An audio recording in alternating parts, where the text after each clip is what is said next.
اتق اللہ، تقوی کی جاگیر کو اپنے ہاتھوں میں رکھو، سنبھالو اور خیمہ گاہ کی طرف چلی جاؤ۔ گھر میں اپنے معجزات دکھاتے رہیں، اپنی کرامات دکھاتے رہیں، ان کی ضرورت نہیں ہوتی۔ تو فرمانے لگے کہ سلیمان جب میں نے در خیبر کو اٹھایا تھا تو اس وقت قوت پروردگار میرے ہاتھوں کے اندر موجود تھی، اب میری اپنی قوت میرے ہاتھوں کے اندر موجود ہے۔ امیر المؤمنین کی معرفت کما حقہ، یا پیغمبر جانتے تھے یا اللہ۔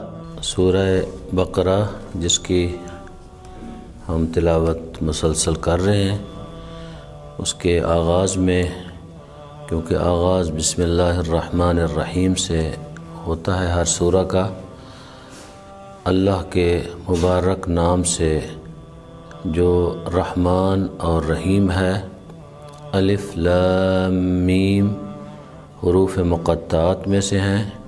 ذالک الکتاب، یہ کتاب، لا ریب، نہیں شک، فی ہے اس کے اندر، ہدن، ہدایت ہے، للمتقین، متقین کے لیے۔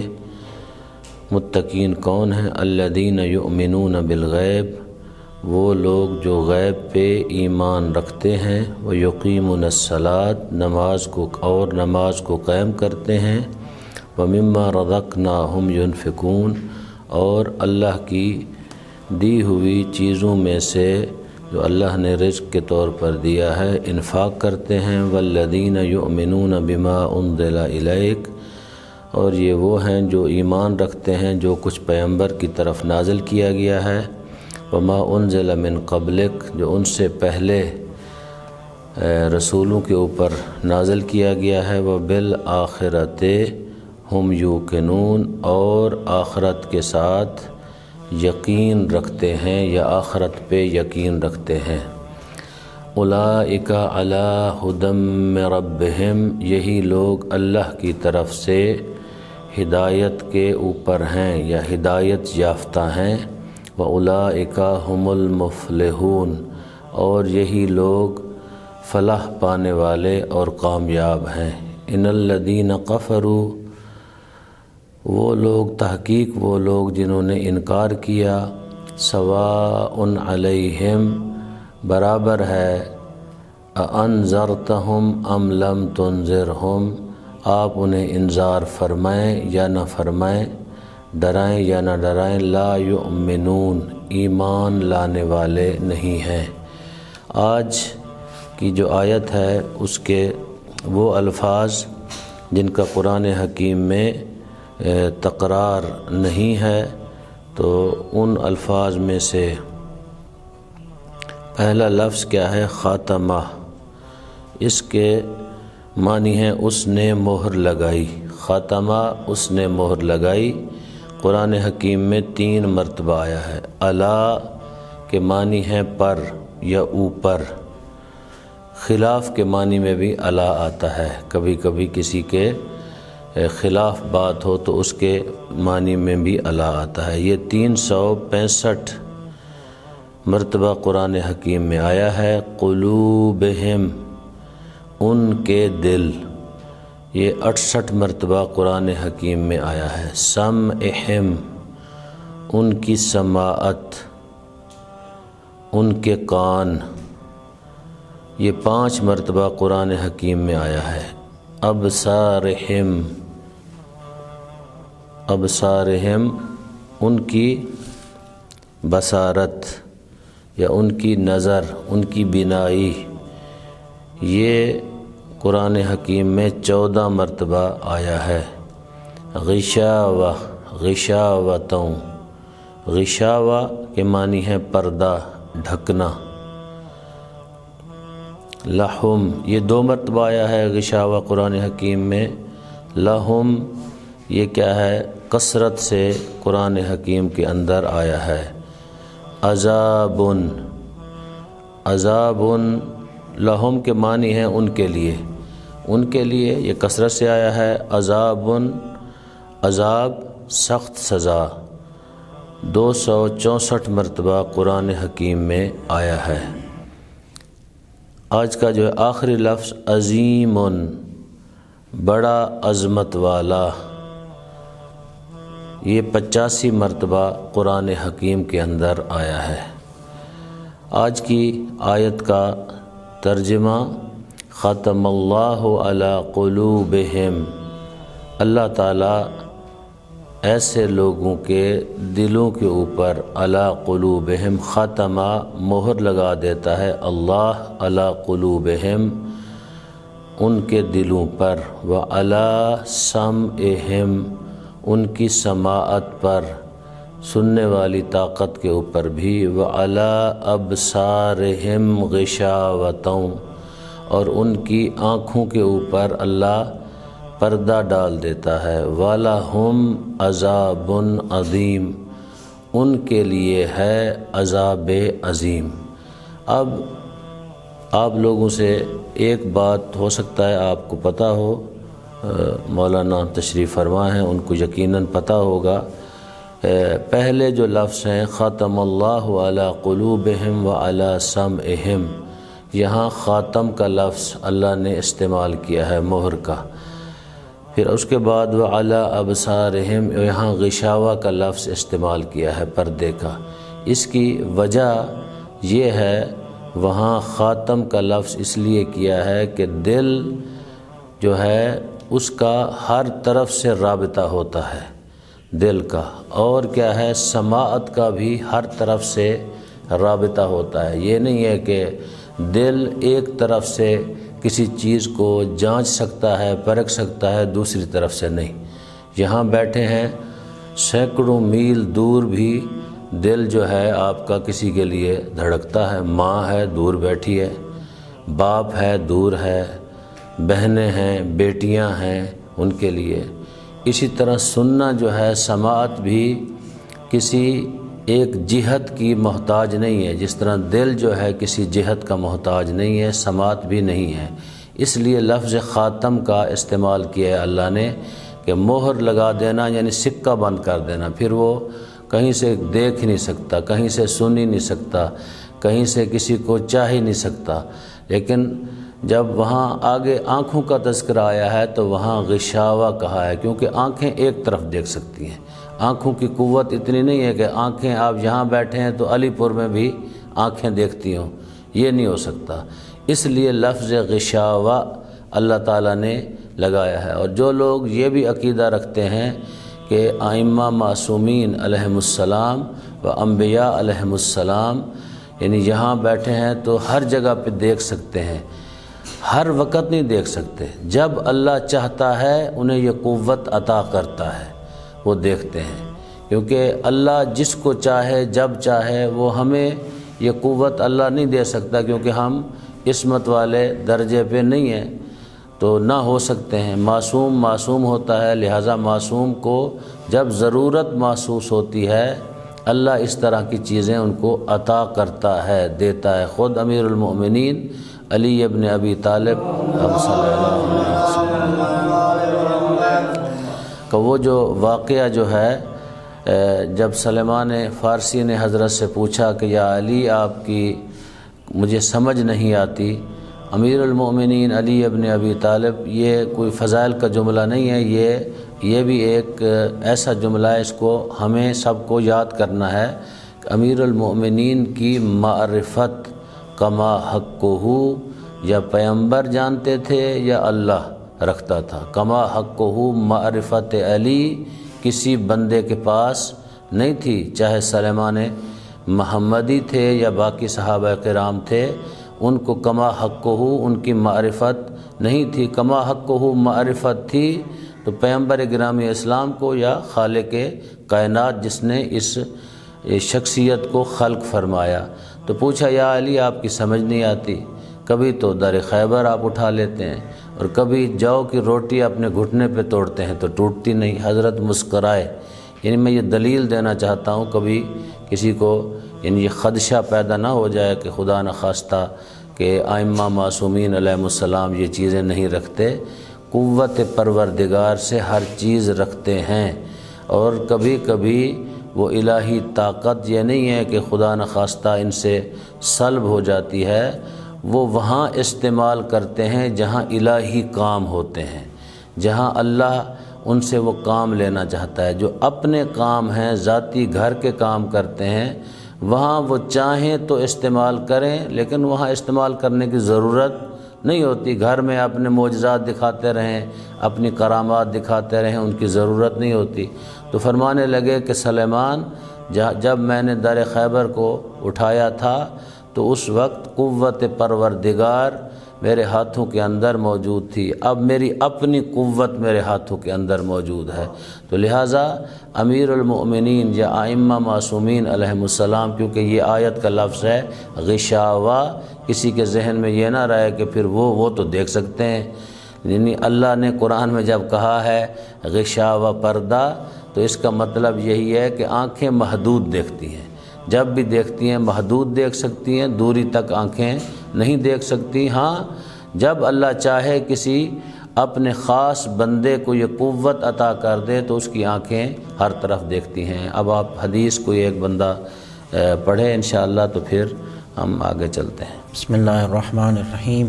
قال رسول اللہ صلی اللہ علیہ وآلہ وسلم من مات ولم یعرف امام زمانہ مات میتۃ الجاہلیہ۔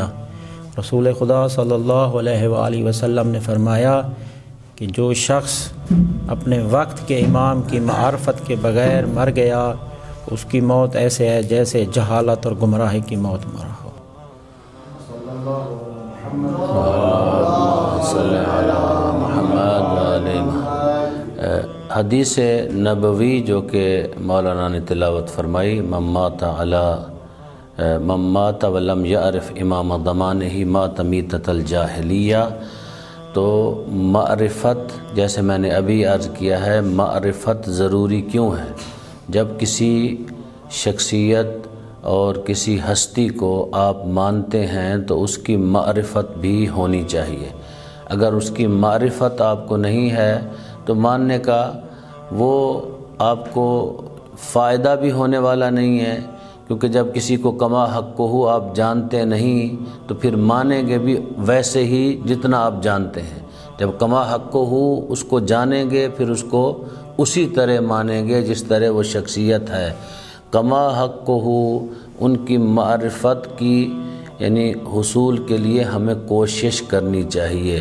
تو معرفت امام وقت، اس وقت کے امام جو ہیں ہمارے حضرت حجت امام زمانہ عجل اللہ فرجہ شریف ہیں، ان کی معرفت کیا ہے؟ مختصر ترین جملہ جو کہ حضرت آیت اللہ بہجت رحمۃ اللہ علیہ نے ان سے پوچھا گیا کہ آغا معرفت امام کیا ہے؟ کہا کہ معرفت امام یہ ہے کہ محرمات سے بچو، واجبات کو بجا لاؤ۔ یہی معرفت امام کا کیا ہے؟ یعنی راستہ ہے۔ اس راستے پہ اگر ہم چلیں گے تو انشاءاللہ اللہ ہماری مدد فرمائے گا۔ تو زیارت وارثہ میں، کیونکہ میں نے آپ لوگوں سے کہا تھا کہ کتاب بھی ہونی چاہیے، بہرحال کل ہم یہاں کتاب بھی رکھیں گے۔ زیارت وارثہ میں ایک لفظ استعمال ہوا ہے، اے اللہ کی قربانی، اے اللہ کی راہ میں قربان ہونے والے، یا سار اللہ وابن السارہ۔ اس لفظ کے اور معانی بھی استعمال ہوئے ہیں، کیونکہ زیارات جو ہیں ائمہ معصومین علیہم السلام کی، اس میں بہت عمیق مطالب ہیں۔ بندے جب ان کو پڑھتے ہیں، سنتے ہیں تو ان کا، جیسے ابھی میں عرض کر رہا تھا، مولانا نے حدیث پڑھی، معرفت اگر ہم نہ رکھتے ہوں تو پھر بھی گمراہ ہو سکتے ہیں۔ اگر اس جگہ پہ چلے جائیں، ہمارا ظرف اتنا بڑا نہیں ہے کہ ہم اس کما حق کو ہو والی معرفت کو اپنے ظرف میں رکھ سکیں، سما سکیں ہمارے ظرف میں۔ اسی طرح اس زیارت میں ایک اور اس کا ترجمہ بھی ہے، معانی بھی ہیں، تو وہ جب کیا جائے ہو سکتا ہے بعض لوگوں کے لیے خطرناک ہو جائے، کیونکہ آج کل جو ماحول ہے یہاں ہمارے ممبر کا، اس کے تقاضے جو ہیں کچھ اور ہیں اور ہم کسی اور طرف جا رہے ہیں۔ اگر اس کا اس طرح بھی ذکر کیا جائے، اس سے لوگ غلط مطالب نہ لے لیں۔ اور مطالب بھی ہیں انشاءاللہ، جب کبھی اس طرح نہ ہو جیسے ابھی آپ لوگ ریکارڈ کر رہے ہیں تو پھر آپ کو وہ مطالب بھی انشاءاللہ ذکر کریں گے۔ تو آج کا جملہ زیارت وارثہ کا، یا سار اللہ وابن السارہ، اے سید الشہداء امام حسین علیہ السلام، آپ اللہ کی بہت بڑی قربانی ہیں اللہ کی طرف سے۔ اسی لیے کہا گیا تھا کہ جب حضرت ابراہیم خلیل اللہ اپنے بیٹے کو ذبح کرنے کے لیے قربان گاہ گئے تو دمبا آیا اور حضرت اسماعیل بچے، تو پھر پوچھا ابراہیم علیہ السلام میں، کیا میری قربانی کو قبول نہیں کیا گیا؟ کہا قبول کر لیا گیا ہے، اس کی جگہ پہ ذبح عظیم۔ ذبح عظیم کون ہے؟ سید الشہداء، فرزند حضرت ابراہیم علیہ السلام۔ حضرت ابراہیم علیہ السلام کے اس فرزند امام حسین علیہ السلام کو ذبح عظیم سے تعبیر کیا گیا۔ عاشور کے دن روایات کے اندر ہے، بعض علماء نے اس کو شیخ مفید نے بھی لکھا ہے کہ جب جناب علی اکبر شہید ہوئے، کیونکہ اس کا ربط اس جملے کے ساتھ ہے، عظیم قربانی کے ساتھ، تو امام عالی مقام نے وہاں آواز دی، کہا کہ آؤ میرے دادا ابراہیم، دادا اسماعیل، اور آؤ میری دادی ہاجرہ، آ کے دیکھو کہ کربلا میں تمہارا فرزند حسین کس طرح قربانی پیش کر رہا ہے۔ ایسے جوان فرزند کی جو جوانی کے اس عالم میں شباب میں ہے، اور نہ ہی تو امام حسین نے حضرت علی اکبر کی آنکھوں پہ اور اپنی آنکھوں پہ نہ ہاتھ باندھے نہ پٹی باندھی، تو آئے اور ایسا کام کیا کہ کربلا میں بڑے بڑے کارنامے امام حسین علیہ السلام نے انجام دیے۔ یہ کام بھی اتنا آسان نہیں تھا۔ استاد العلماء رحمۃ اللہ علیہ پڑھا کرتے تھے کہ جناب زینب سلام اللہ علیہ امام حسین سے پہلے جناب علی اکبر کے لاشا پہ تشریف لائیں، تو کیوں وہ فرمایا کرتے تھے؟ اس لیے کہ بی بی کو یہ خدشہ تھا کہ جوان بیٹے کو دیکھے گا، شاید دنیا سے چلا جائے، انتقال ہو جائے، تو بی بی کو حضرت نے اپنی عبا سر پہ پہنائی، کہا اتق اللہ، تقوی کی جاگیر کو اپنے ہاتھوں میں رکھو، سنبھالو اور خیمہ گاہ کی طرف چلی جاؤ۔ تو امام عالی مقام نے کیوں کہا گیا قربانی الہی، قربانی پروردگار، حضرت نے بہت بڑی قربانی دی۔ صلی اللہ علی محمد و آل محمد۔ بار الہ تجھے واسطہ ہے اپنی عزت و عظمت کا، ہماری اس جم کو جو ہر روز ہم جمع ہوتے ہیں، میرا مالک تو جانتا ہے، ہم کسی تشہیر کے لیے، کسی کی خوشنودی کے لیے نہیں، بلکہ تیری ہی خوشنودی کے لیے، تیری ہی رضا کے لیے ہم جمع ہوتے ہیں۔ میرا اللہ ان لمحات کو ہمارے لیے اپنی رضا کے لمحات قرار دے۔ میرا اللہ جتنے لوگ یہاں موجود ہیں، یہ سب لوگ اس لیے جمع ہوتے ہیں کہ تیرے کلام سے آغاز ہو اور تیرے عظیم بندوں کے اوپر اختتام ہو۔ تیرے اس قرآن، حدیث، سید الشہداء، ان کی عزت عظمت کا واسطہ ہم سب کے گناہوں کو معاف فرما۔ جو لوگ ہماری مدد کر رہے ہیں اور جن لوگوں نے ہماری مدد کی ہے، میرا اللہ ان میں سے سید علی ذوالقرنین صاحب، صدیقی برادران، بڑے صدیقی صاحب، چھوٹے صدیقی صاحب، اسی طرح نور بھائی ہمارے اس کاروان میں شامل ہیں، زیدی صاحب ہمارے اس کاروان کے اندر شامل ہیں، شیخ عامر حسن صاحب ہمارے اس کاروان کے اندر شامل ہیں۔ میرا اللہ ان کی توفیقات خیر میں اضافہ فرما، ان کے گھروں میں اور ان کے کاروبار میں اپنی برکات رحمات کا نزول فرما، بلیات ارضی و سماوی سے محفوظ فرما، ہم سب کے گھروں میں اپنی برکات رحمات کا نزول فرما، بلیات ارضی و سماوی سے محفوظ فرما۔ میرا اللہ قرآن کے نورانی حروف کے صدقے میں حضرت حجت امام زمانہ عجل اللہ فرجہ شریف کا ظہور جلد فرما، ہم سب کو امام کے آوان و انصار میں سے قرار دے۔ میرا اللہ ہمارے گھروں کو اس قابل بنا امام زمانہ ہمارے گھروں میں آ سکیں۔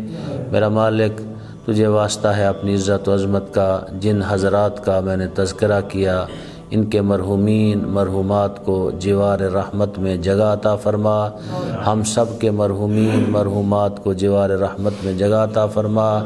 میرا اللہ علماء جو کہ اس جامعہ سے تعلق رکھتے تھے کسی بھی حوالے سے، اسی طرح ٹرسٹیز حضرات جو دنیا سے چلے گئے ہیں، سب کو جوار رحمت میں جگہ عطا فرما۔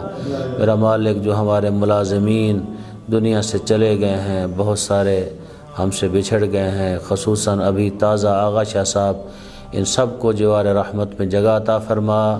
میرا مالک تجھے